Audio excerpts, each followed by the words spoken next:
uh, we'll reintroduce ourselves. I'm Forrest, and I'm the president of the History Student Association. I realized I forgot to say that last time. Yeah. And with me are Novalyn and Jeff. Novalyn's another member of the HSA, and she's here to make it so I'm not the only one here talking. Yeah. And Jeff is here because he's got the research done. Yeah. What little research I did, the bare minimum we used to get through the class, get the grade. Yeah. Don't sell yourself so short, Jeff. Yeah, It you had only an feels extra like- 20 pages. Oh yeah. I'm going to be rewriting this paper as part of my comprehensive exams next semester, and I'm going to probably get this up to about 60. I'm thinking. Oh, wow. Which sounds horrific until you realize that 35 pages are already done. So, I mean, I'm more than halfway there already. So I think it's an achievable goal. All right, so let's talk a little bit about another part of the intersection where the foundation of Israel came to be, and that is the presence of religious beliefs within British society. So, this was backed up. This was present within British society for quite a long time. Since the Protestant Reformation, the narratives, heroes, and imagery of the Old Testament had become a key part of the British cultural fabric. There's no way to overstate this impact of guiding principles upon British thinking, because the presence of an overarching religious structure makes its way into all aspects of your social, your cultural, your political life. In Britain's Forging the Nation, Linda Coley states that exactly. She says that intolerant Protestantism, represented far more in society than paranoid thuggishness. Protestantism in British society was a driving force. It enabled a cohesive national spirit that mixed with imperial ambition and gave Britain an advantage in comparison to the French and other competing colonial powers. In the 18th and 19th centuries, Britons held on to this system of beliefs very strongly because it gave them kind of a source of faith, I guess you could say, in the literal sense, in the face of competing colonial wars and other aggressors, things like that. It offered comfort and guidance to a complicated world and gave people a means to a structure from which to understand things and engage. This helped a lot with the Middle East and the Holy Land. Redden notes with the materialization of antiquarianism and archaeology, historical geography, challenge of biblical criticism, photography, and travel literature, the Holy Land was vividly brought to life and generally appropriated as a cultural possession of Britain. What this means is that as discoveries of the ancient world are found, society is able to engage with these things through pictures, photography, through writings, and things like that, based upon first-hand experience, whereas before you're writing from interpretations of the Old Testament, of the Bible. This allowed people to develop stronger ties and associations with biblical stories that kind of brings the old world to life. And a part of this is that the Jews who are present in society, who are routinely scapegoated and blamed and castigated and everything, they have a different role in society because of the fact that people are able to engage with the Old Testament in new ways. The Jews become less of a problem, in manner of speaking, and more of the the inheritors of the glorious past, because they have a relevant tie to the Old Testament, to the beliefs and everything that British society is engaging with. The transformation of anti-Semitism, therefore, into a pious, beneficent position became an appealing obscuration for the historical intolerances towards Jews as a group. In one fell swoop, you have these stereotypes, criticisms, and attacks, and they're rebranded as works of God's chosen people, who instead of being vagabonds, are now recast as historical people longing for homeland. Um, this allowed people to explain Jews alike as a socio-political ethnic group that could be negotiated with. By simplifying the position of Jews down to the relegation of a coherent group through nationalism, that allows British elites to more easily engage with them and try and find ways to negotiate or barter. A group with definable goals is receptive to the business of empire.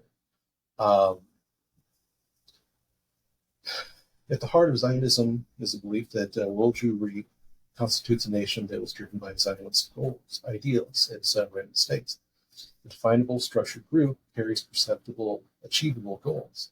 By having that presence, that allows the portrayal of the Jews as a clannish, perpetually foreign people to become someone with whom you're able to negotiate. You can find common ground. You can find a way to sell them something. In this case, a homeland. You're able to find a way to engage your own personal anti-Semitism and your biases and prejudices, and you're able to reframe all that as your attempts to provide this group of people, this cohesive group as a whole that's no longer individuals, but one solid group with one solid purpose. You're able to engage with them and try and negotiate to try and find a way to placate them and give them what they want in exchange for you getting what you want. Case in point, the pogroms in Russia in the 1880s.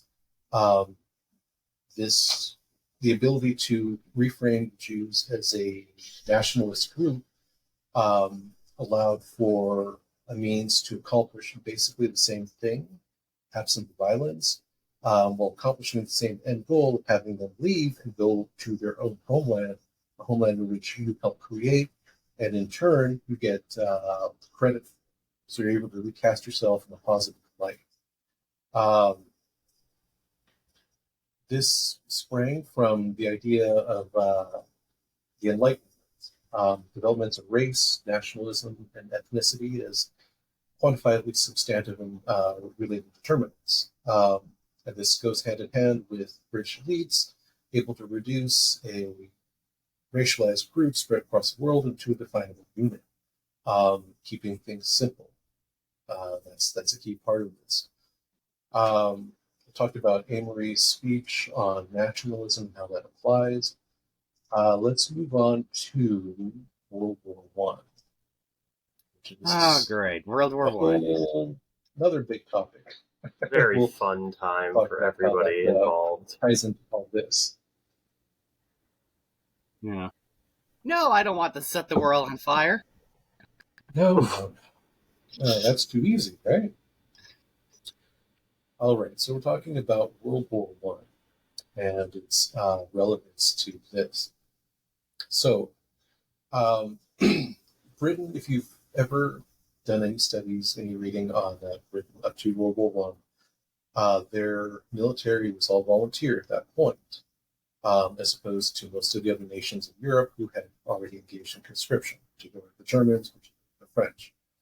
Although the British, their volunteer corps was probably the best trained out of everything in Europe at the time. Because they were busy putting down colonial uprisings. Not entirely the case. The Boer War kind of showed the shortcomings of their training and such. I know they had a really hard time taking care of that. But be that as it may, World War One, to put it understate, did not go well for the British. The descent into trench warfare, static lines of defensive positions, meant that breakouts and the tactical maneuvering and the quick victory that both sides assumed was going to happen became completely fictional very quickly on. What you end up having is a series of excursions beyond the lines of trenches. You have withering volleys of artillery firing, sniper fire. It gets to the point And at one point, I quote Edmund Blackadder. If you're familiar with the British comedy Blackadder. I am. Blackadder goes forth. The character states, "We've been sitting here since Christmas 1914, during which a million of men had died, and we've advanced no further than this asthmatic ant with some heavy shock." And that is somewhat facetious, but it's also a fairly accurate view of how World War I was going for both sides. World War I was very much a defensive war. You had the trenches and the experiences of the trenches. You had just horrific casualty rates. The British in battles of the Somme and Verdun, they just lose a shocking amount of people, shocking amount of manpower. Millions of people dead within hours in many cases. It's horrifying. How quickly it turns into a meat grinder. Today we get horrified by the idea of 1,000, a few hundred or 1,000 people died in this one engagement, and we think that's a lot of people. But during the World Wars, that's a drop in the bucket compared to the blood that was being spilled during these two wars. Yeah, I mean, 1,000 people, that's a quiet afternoon. Yeah, I mean, right. As horrifying as it is to say that, that's like literally just okay. Let's expend a small amount of artillery shells this today. It just just to let them know that we're here. How many people did we lose? We only lost 1,000 today, sir. So it's a good day. Yeah, tragically, that's the case. Yeah. And it doesn't improve for the British. I mean, it just, battles of the Somme were done. By May of 1917, during the Battle of Arras, General Haig's battle plans resulting in twice as many British soldiers being killed as Germans. I mean, that kind of loss rate is just unsustainable. It's just, there's no way to frame that as a positive thing. The line shifted maybe 2 to 5 miles. They fired over 6 million artillery shells, and there were so many dead that the British were forced to create the Imperial War Graves Commission the 21st of that year. And they recognized this. They recognized that these loss rates were unsustainable. There's just no way you can continue recruiting and conscripting, because by this point they'd started conscription, to sustain those kind of losses. And so what happens is that they recognize that they need support from anywhere and everywhere. By this point, you already have both sides going into the mindset of total war, where all of the nation's resources are applied towards success on the front lines. You have, people are working, they're working in factories, they're primarily focusing stuff for the war effort. And that is not proven to be enough. They're still losing so many men, they're not accomplishing their goals. And so they start looking around for alternatives. And one way of shifting that is by shifting popular support. So what you do is you get people to side with your side at the expense of your opponent, and that allows you to siphon away the public support, drags on the morale of your opponent's country and their citizens, and it gives you an edge over them. Provides a morale boost for your side, takes away from the other side.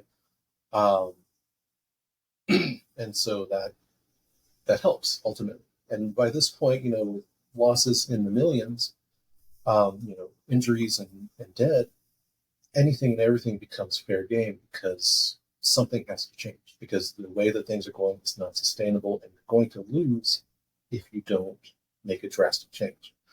And it continues to get worse.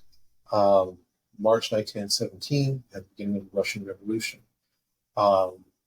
The idea that what happens when you don't change? Exactly, yeah. You start to worry that the Russians are going to drop out of the war, which they eventually do. You think that if you're the British, you think, okay, we need some way to keep our allies in this war. We absolutely have to, because we're already throwing men into this literal meat grinder on the Western Front. It's not accomplishing anything. We're not meeting our goals. We're not moving any farther. If the Germans are able to pull all their soldiers away from the Eastern Front because the Russians collapse, and nothing changes on the Western Front, we're going to lose. That's it. There's no getting away from that stark reality. And so what they do is they think, okay, we need to keep the Russians in the war. The Americans are already talking about it. They're already thinking about it. They're kind of wavering at that point. They're kind of on the fence. The United States declares war on April 4th, but they figure it's going to take about a year for the U.S. to get fully involved, to get men over there, to get them uniformed, to train enough people to go up there, because everything that something that, kind of work. that seems a little weird to us to think about now. The U.S. was, the U.S. didn't get the military it's known for today until post World War II. Mm-hmm. And it wasn't really until Korea when the idea of us having a large permanent military became the state of affairs. Yeah, the Cold War it's a hell of a thing. It's a hell of a drug. Yeah. So thank you, industrial military complex. Mm-hmm. So the U.S. declares war on April 4th. They're not going to be making any sizable military difference for probably about a year for figures. 243 American soldiers arrived on the 18th. Mainly medical staff and orderlies.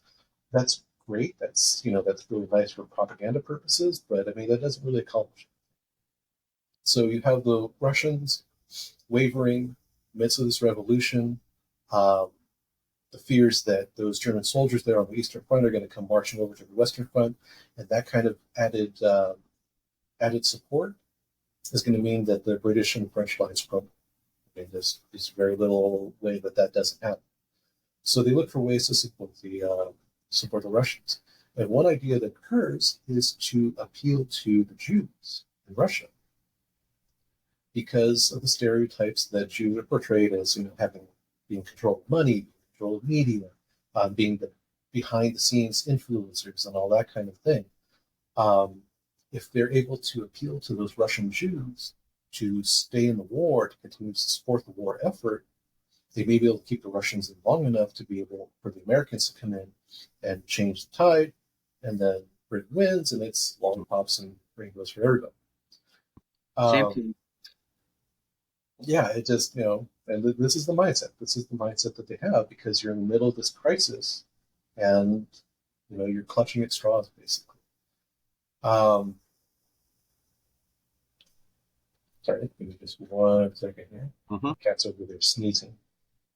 He's from my cat, my daughter's cat. Just got over a cold and still kind of sneezing a little bit, even as he's decided he's perfectly fine and wants to go outside and do all these normal things. Mm-hmm. So they're figuring that they can shift public opinion in Russia and enlist enough support to be able to keep Russia in the war. Winston Churchill notes in a letter to his wife, who he's writing on the Western Front, I greatly fear the general result. More than I have ever done before, I realize the stupendous nature of the task, talking about the conflict itself. And the unwisdom with which our affairs are conducted makes me almost despair at times of the victorious issue. The same leadership that has waited on public opinion and newspaper prophets for so long will readily be the exponent of inclusive peace if that mood is upward of the nation. So he's talking about the influence of public opinion here on the approach to total war, and keeping people hyped up enough, keeping them involved enough and supportive enough to be able to continue to maintain that level of outcome. It's a change from what Britain has experienced before. I mean, realistically, no nation in the world prior to this point has experienced something like this. Prior, to this, they dealt with regional wars, smaller conflicts, colonial uprisings, things like this. Here, it's an entire country's ability to fight is being posed against another one, and they don't feel confident about that. And so what they do is they decide, okay, we've been engaging with these Zionist guys for several years, for many years, all the way up as far back as the 1890s.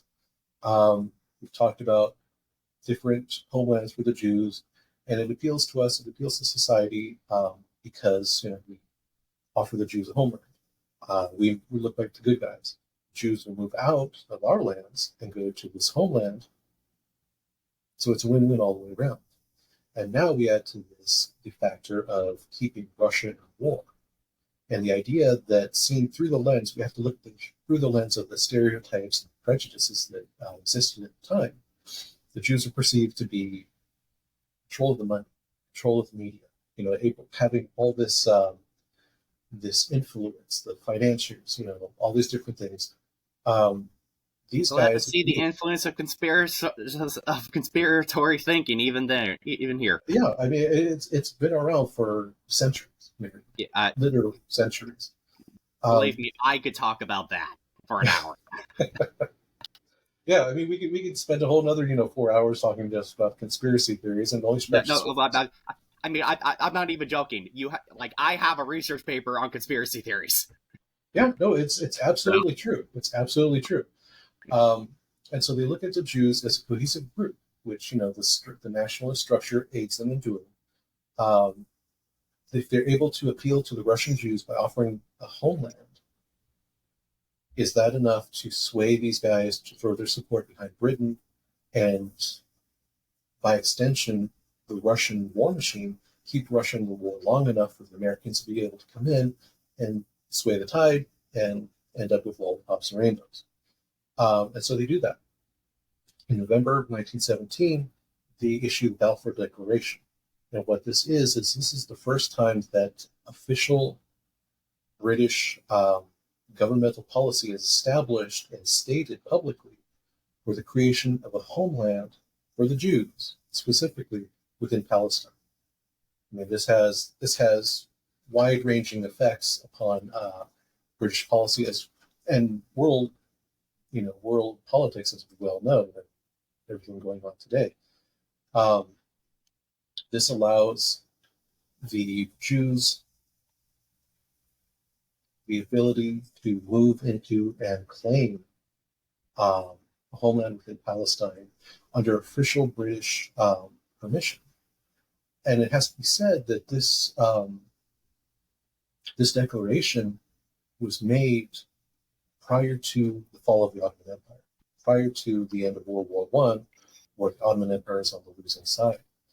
So what the British are doing here is they're offering a homeland for political purposes, for their own political benefit, to a group that they perceive as having power, which is attractive to them, which they need, by offering land that is not actually theirs. And this is kind of at the heart of my interest in this particular topic of diplomatic history, because this is not the first time the British have done this by any stretch of the imagination. You have the Sykes-Picot Agreement of 1916. There's plenty of examples of the British kind of making deals and cutting deals back and forth and everything else, and not really worrying too much about holding up their end of the bargain. Yeah. Well, and especially in the case of the Sykes-Picot Agreement, it was a direct betrayal of the Arab allies of the British Empire that were directly fighting the Ottomans, because the British were promising the Arabs a unified Arabic state in the Middle East. Mm-hmm. Exactly. Yeah. I mean, this goes to the heart of of my own particular interest in this area, but this shows the desperation that the British are in, because they recognize that the loss of hundreds of thousands of soldiers, there's no way for them to overcome that. They're a maritime nation. Britain's navy is the strongest in the world. Their military, their land military, not so much. I mean, we have an all-volunteer force at the beginning of World War I. Everybody else has already gone to conscription before that. You're kind of 2 or 3 steps behind. And so they go to conscription in 1916 when they realize the recruitment is not providing everything they hoped for. But even so, they're still playing catch-up. to the British and even to to the French and even to the Germans as well. And so at this point in time, they're looking for anything that will give them an advantage. Yeah. Does the Balfour Declaration fly in the face of their prior agreements with the Arabs? Absolutely. I mean, totally. There's no way to hide that or to argue it or rationalize it. It's absolutely a betrayal. But at the same time, because it's an appealing means of handling several different problems at once. I mean, you provide the Jews an opportunity to leave, go settle somewhere else, make yourself look out to be the good guy, and you're, in theory at least, keeping one of your allies in the war and keeping the pressure off of you and on them by keeping them continuing to fight. I mean, in the short term, there's no downsides. Aside from the minor fact of an abject betrayal of the prior agreements that you made, and all of that. Yeah, it's very, a little short-sighted, but we have to remember how desperate everyone was during the World Wars. They were, especially the first one, they were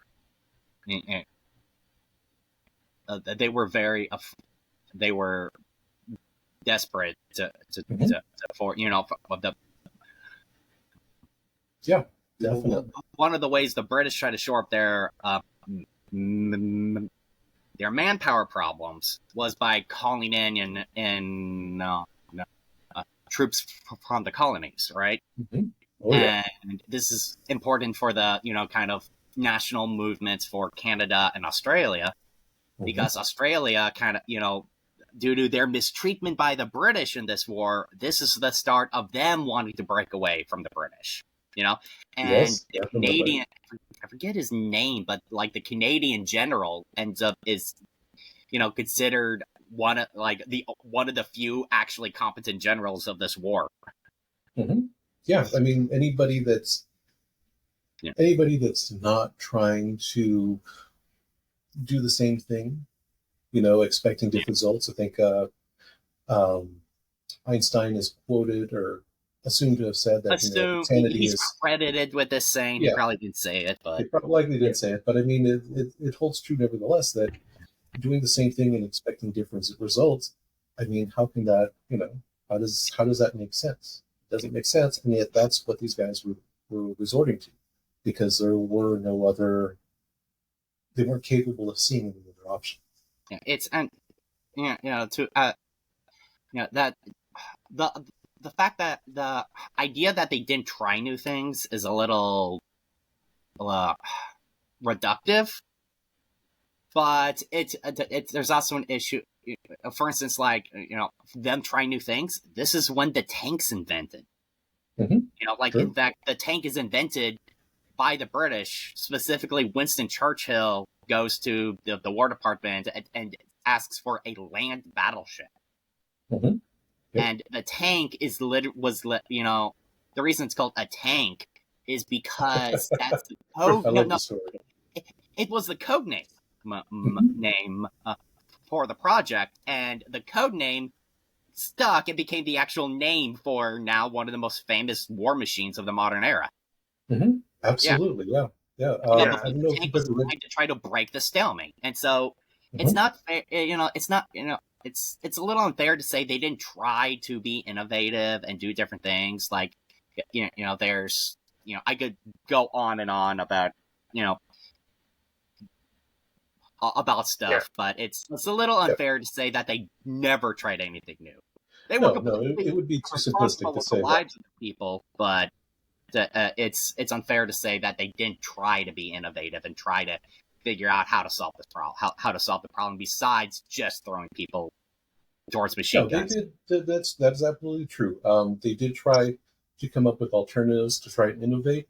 I think the biggest rebuttal to that is that very little of that ever made its way to the major battlefields, and very little of that ever made its way. Like, for example, the tanks were never used in such a manner as to provide a decisive breakout in the way that Hitler did in World War II with the Blitzkrieg. That was a usage of tanks and tactical strategies that enabled for wide sweeping breakouts that were bolstered and reinforced by infantry coming along afterwards to support the openings. Yeah. And the tanks in World War One, the first time they were employed, I mean, they only have like a few. They only have a few dozen. They honestly got impatient and didn't wait for there to be enough. Yeah, and that's part of the problem of the honestly mindset. The problem. They just never had enough. Yeah, well, I mean, the Germans, the first time they employ them, they succeed. They achieve a breakout, but the tactics are not developed enough to be able to sustain that, to be able to exploit that. Yeah, the doctrine isn't quite there yet. Scale. Yeah, it's just, they used an innovative tactic, which the Germans quickly respond in kind, but neither side has developed the tactical thinking to be able to exploit this to best advantage. And that's part of the problem, is that in the absence of that, and it's not entirely fair to blame the military leaders for not having that tactical thinking, because there's no way to develop that with something that's brand new. But at the same time, the end result is more of the same. More of the same. Soldiers going over the top, soldiers going over the top, soldiers going over the top. Yeah. Meat grinder, meat grinder, meat grinder. More horrific losses. Interesting thing about the tanks, I don't know if you've ever read Harry Turtledove. He's excellent. Yeah, absolutely. I feel like I have, but I know the name. I know I feel like he's a fiction. I'm very familiar with him. He's a very big historical fiction writer. Yeah. Mm-hmm. So he writes about tanks. In one of his books, I can't remember. He's writing so many. He was cranking out like 2-3 books a year at one point. And calls them barrels. And throughout the entire book, they're referring to tanks and they're calling them barrels. And it's just like, the first time I read that book, I'll have to look it up again. I don't know the title. It just threw me for a loop. Like, barrels, what are we talking? We're talking about tanks. That goes back to the whole and it makes so much sense when you think about it, but at first glance, it's like, well, it probably goes back to the whole code name thing, because if it's like the British, their code name for it was to keep the project secret, because one of the things the British are apparently good at is espionage. They've been good at this for a very long time, and they're still seem to be pretty good at it. I mean, James Bond, right? Yeah, based off a real person. Based off a real World War II dude. Mm-hmm. Yeah. Anyway, I think we need to get back on kind of topic. We got way off. Yeah. Oh, but that's why we do this anyway. Right? So, sorry, Jeff. All right. Yeah. No worries.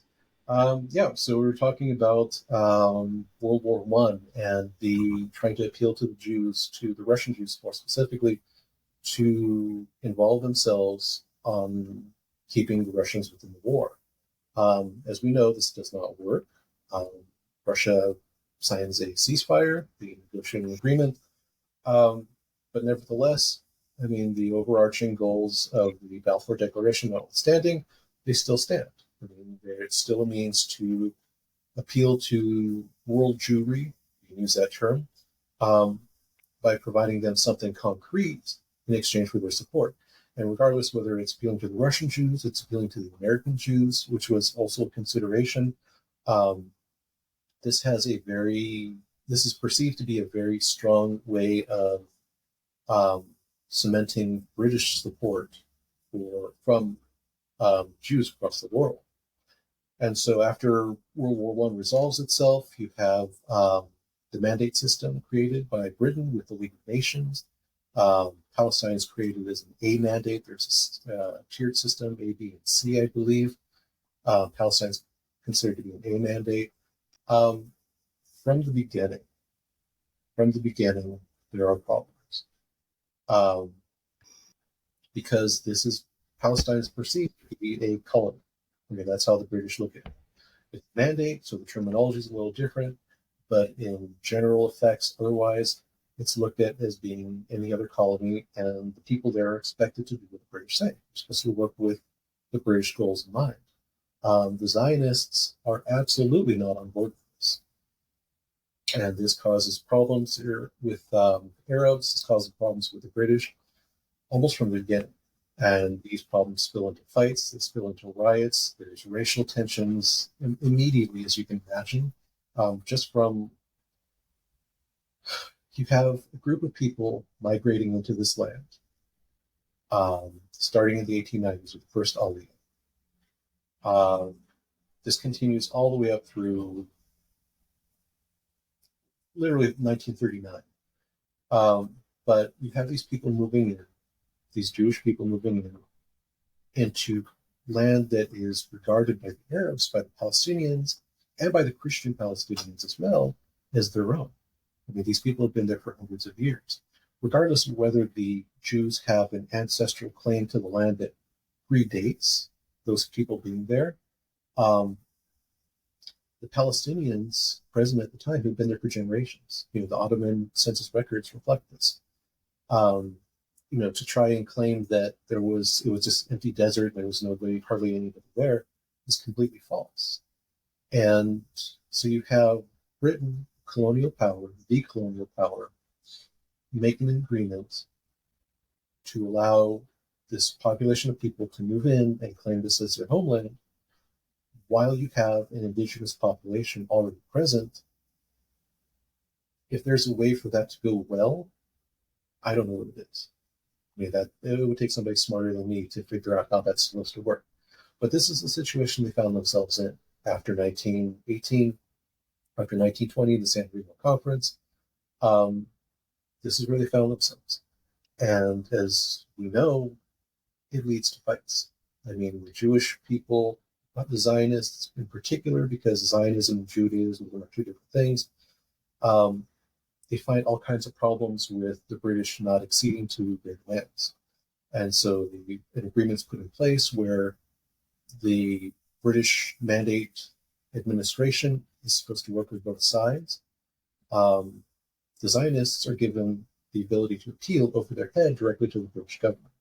And the reason why they have this is because the Christian Zionists within the British government want the Zionists to succeed.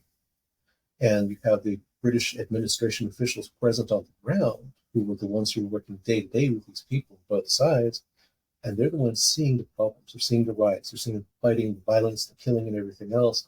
They're seeing the increased militancy going on, and they're saying, they're trying to tell their government, we got some major problems here.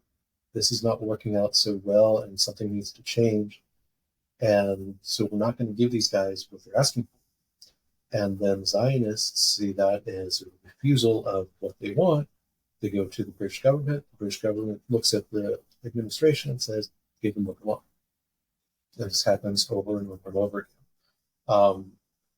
This problem never really, gets resolved. It certainly never gets resolved. Yeah, this is the core of the problem today. Yeah, absolutely. The problem never gets resolved. They never find a way to keep things stable, I guess. You know, like a given level of violence, a given level of non-cooperation or animosity. It continues to increase and get worse and worse. In 1936, you have a huge amount of riots that shut down the port city of Jaffa, I believe it is.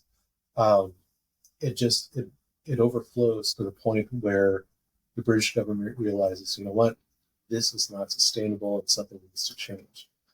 They write a white paper calling for the ending of legal immigration into Palestine by the Jews, because they see the increase of the Jews' population as directly antagonizing towards Arabs. But by that point, I mean, the genie's out of the bottle, for lack of a better term. There's just no way for the British or anybody else to come in and say, you know what, we need to find a solution for this problem. This is what we're going to do. This is how it's going to solve. They're just basically trying to put out fires from about 1920 all the way up to 1939. And, you know, World War II rolls around. Britain has bigger problems, arguably, than what's going on in Palestine. But they refuse to open up immigration to the Jews trying to flee, like Germany and most of Europe. And that causes more antagonism towards Britain and the administration there. By the time World War II ends, the situation is hopeless. Britain is wrecked, for lack of a better term. There's no money for maintaining the colonies. They're trying to rebuild, damage from the German bombings and everything. And it just, at this point, they're exhausted. I mean, we've been dealing with fighting between these two groups of people for almost 20 years, or over 20 years by that point. There's no end in sight. Both sides are just more and more insistent that it needs to be their way. Yeah. And so, in 1946, they say, okay, we need to find a way out of this because we can't deal with this anymore. 1948, they go to the UN, they say, mandate structure, this is no longer sustainable. It's your problem now. Yeah, it's your problem. You guys are supposed to be the ones, It's very similar to how the British handled the partition of the Indian subcontinent, where there was very little warning and lines were kind of just arbitrarily drawn. And as such, there was a lot of people moving within the territory in a very short amount of time, and a lot of violence occurred in both situations. And both were caused by the British essentially just leaving without any clear plan. And this is why I say you can blame the British for almost everything. And it's true. I mean, both sides of that equation are true. It is absolutely true that the British caused this through the colonial practices. It's also arguably, I guess you could say, unfair to castigate the British for not having the resources to be able to sustain that colonial empire further, especially after World War II. The resources are no longer there. The world has moved on from that kind of ideology. It's no longer sustainable. These people are starting to murmur and agitate for freedom. Nationalism has taken hold across the world. People are recognizing that they have the ability to stand up to their colonial overlords. Oh, I didn't want to say overlords, but yeah. All these challenges are increasing, and here Europe is trying to rebuild from another crushing, devastating war. And so there's no stomach for it. There's no means to support it. And so the British are forced to say, yeah, we're done. We're out. You guys have been fighting for 20 years. We're not going to stop you anymore. Out, but yeah, we'll be reading about it in the newspapers with great interest. Yeah. And that's what they do. And then shortly thereafter, Israel declares itself as a nation. And there is no, to my awareness, there was no concrete plan for how to divide the region between two very different groups who already have, 2 decades of history of fighting and, antagonism and everything else. And it just kind of kept up in that vein from there. And it's just we find ourselves here today. It just restarts every few years at this point. Mm-hmm. Well, it's important to note that a lot of systems of the Israeli government were formed before the declaration of the State of Israel, such as the Israeli Defense Force, the IDF, being formed out of many different groups of Jewish paramilitaries that before the formation of the State of Israel were committing various massacres of Palestinians all across the country to force them out of territories that the State of Israel desired. Yeah, I mean, there's no way to deny that the violence had been going on, certainly by the paramilitary groups, like you said, also on the side of the Arabs, the Palestinians. It was not a one-sided conflict by any stretch of the imagination. This had been going on almost since, I want to say, 1918, 1919. I didn't come across a lot of reference to violence, or at least widespread violence, prior to those points that I can recall. Certainly not before like 1910. But by the point that Britain says, okay, you guys, we haven't even taken over this land yet, but here's a nice big chunk of land that you guys can have as your homeland. Don't mind those guys who are there already. Yeah, I mean, doing that kind of thing is just, it's bound to create conflict. It's bound to create hostility, because you have, on the one side, you have the Jews who are moving in there, you have the Zionists who were promised this land by a colonial power. They made this agreement. Whether it's legally binding or not is almost beside the point. The fact is that a colonial power made this agreement with this group of people. And then you have the indigenous population, the people who are already there, who've been there for decades, centuries, thousands of years, and they, it's their grandparents' home, that's their great grandparents' home, their farms and everything else. These people have been there all their lives and for generations beforehand, and suddenly this other group of people is being allowed to move in and take over land. And they're allowed to buy the land, they're allowed to settle, they're allowed to continue to increase their numbers, not just through natural reproduction, but by quotas of immigration. And even though those immigration quota numbers decrease steadily as the violence increases after 1918, it's still true that the British were allowing more and more Jews to migrate to Palestine. This was under their official position as the holder of the mandate in Palestine. So this is official policy that Britain is using to allow this to happen. And yet, nobody ever thought to come up with a concrete long-term solution of how to resolve the conflicts between these two disparate groups. And so, because that never happened, you have increases of fighting, you have paramilitary groups, you have armed violence, you have people burning homes and massacres and blowing things up and shooting up markets and all these different things. And there's never any real way that the British find to resolve that, to end that. All they do is they go in with their soldiers and they crush the protests, they crush the riots. They hang a few people as an example, and that's basically the extent of the resolution. Yeah, and so it never goes beyond short-term means of stopping the violence. Yeah, they never try to figure out a long-term solution, and they eventually just wash their hands of it. So, and that's kind of where we're stuck with today. The violence has morphed, it's escalated, but it's still the same fundamental issue where you have these two groups of people who both claim the same territory.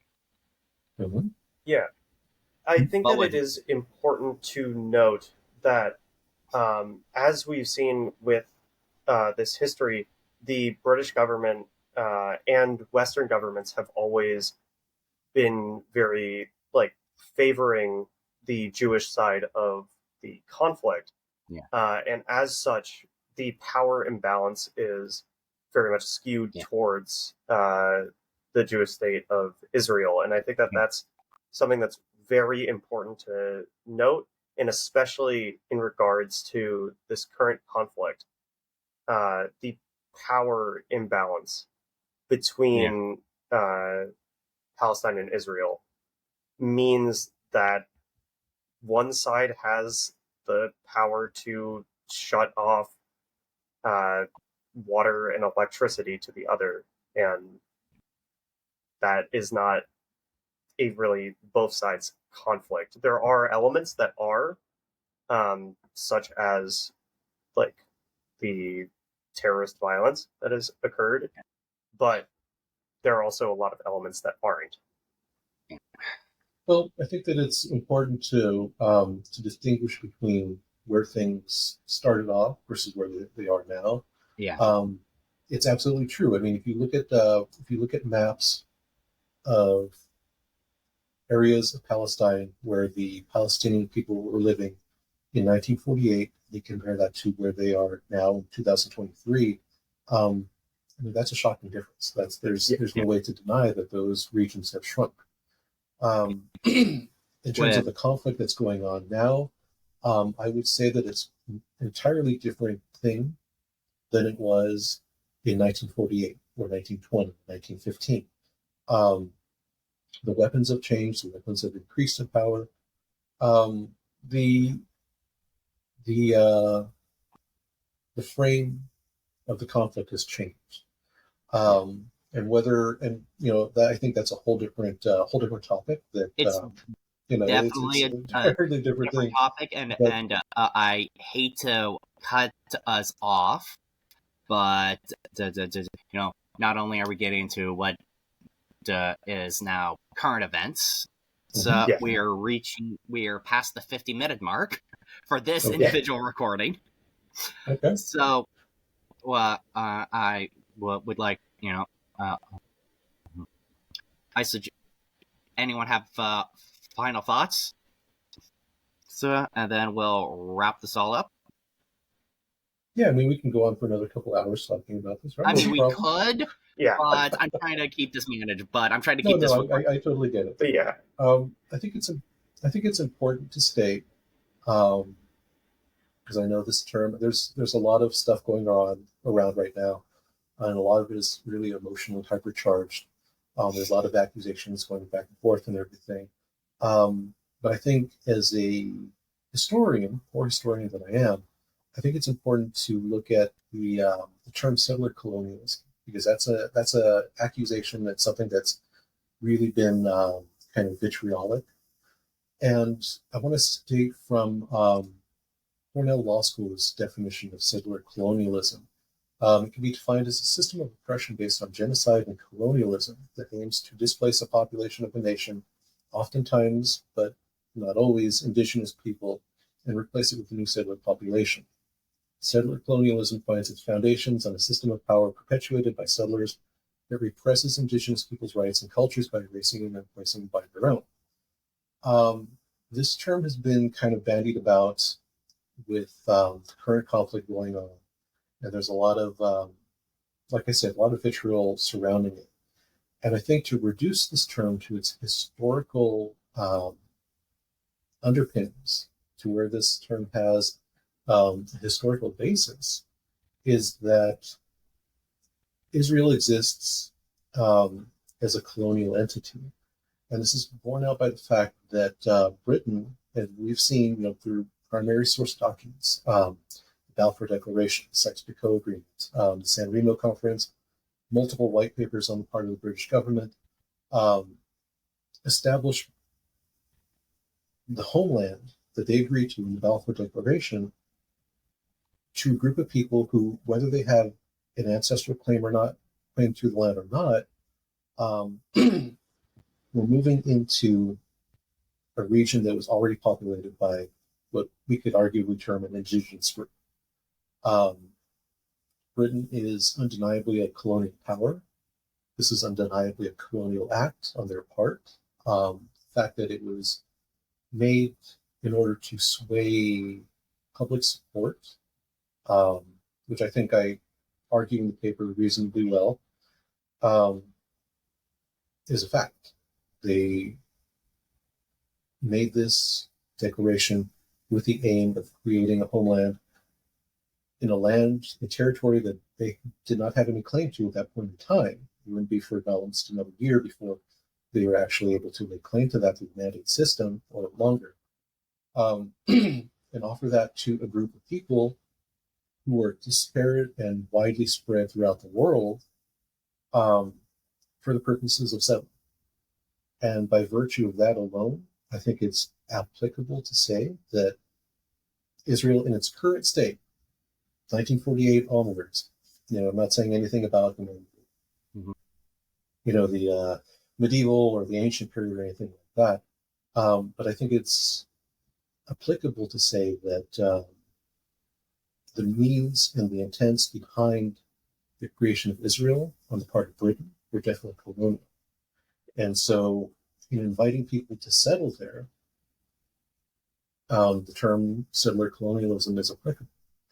Now, that's not to attach any kind of negative connotations beyond, not even beyond, it's just historically, I think it's applicable to say that. People will draw their own judgments as far as whether that term is connected or carries extra weight, any kind of negative, pejorative sense or positive sense, or however they choose to interpret it. But I think that it's applicable to use that term because of the fact that Britain, through its actions, caused a large group of people to move from elsewhere into this one region, which they did not have any legal claim to at that point in time. I agree, and it's a problem that the world's still dealing with, and until they find a peaceful solution to this, because this is my tangent, and I'm going to try to keep it very short because we're reaching 56 minutes, is that, this is, no one's going to accuse me of pacifism, but this is not a problem that can be solved with violence. No, because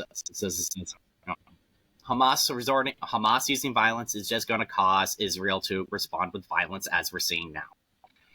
But Israel responding with an overwhelming force of violence is just going to encourage the next generation of Palestinians to continue the violence, and this is a cycle of violence, and the only way to stop is for people to stop using violence and just try to work and to try to make some kind of peace. I don't know what that is. That's going to require people with a different expertise and probably a lot smarter than I am, but that's how I see things. Yeah, I think that it is at this time it is important to demand for peace so that there is able to be a solution that can be worked out. With current violence going on, it is that being able to do so is essentially impossible. Yeah, it's just with the way with things are going now. I know we could continue talking forever, but I'm going to have to cut us off. Jeff, I just want to thank you for stepping forward and being willing to present. Absolutely. Novelin, I thank you for being my co-host for this. And for anyone who is listening to this, I thank you for your time and interest. And as the president of the HSA, we are always looking for other people who like Jeff, have done research on an interesting topic and are willing to talk about it for almost ever. All right. And with that, I bid you farewell. Yes. Bye for now.